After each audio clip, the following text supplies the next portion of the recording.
大家好.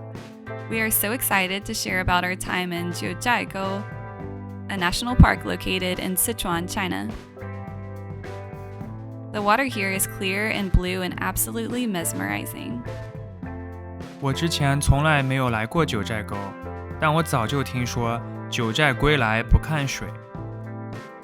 We rode a bus to the furthest part of the park and walked down through the viewpoints we found most interesting.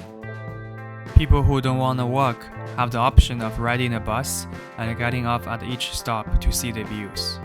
The high calcium content is what makes the water so clear and iridescent. We saw a lot of trees laying at the bottom of the pond that had probably been there a long time. The minerals in the water kind of preserve them and keep them from decomposing.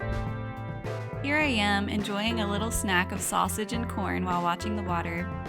The next day I won't be smiling because I got really bad food poisoning from that sausage. There was a huge variety of scenery in Jiuzhai Valley, from lakes to foresty walkways to rushing waterfalls. Each part of our walk was filled with breathtaking nature views.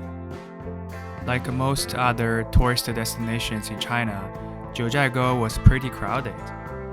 But the area is huge and there were plenty of spots without as many people if you're willing to walk far enough.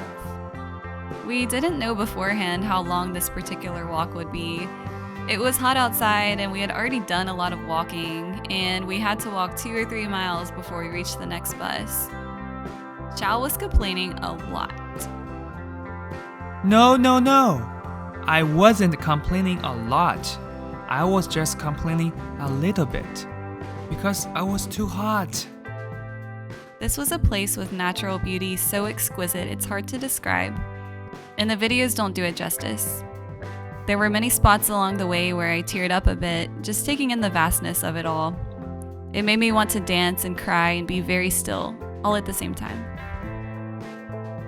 I think the Chinese people do a good job at preserving the delicate ecosystem of Jiuzhai Valley while allowing people like us to see and enjoy it.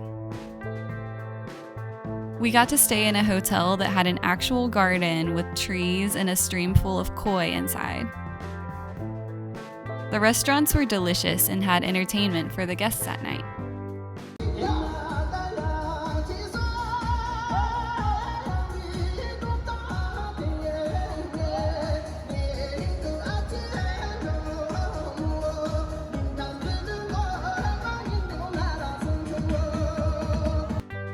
The next day, we went to Huanglong, a place 2 hours away from Jiuzhai Valley, with mountains and beautiful rock formations with pale blue water inside.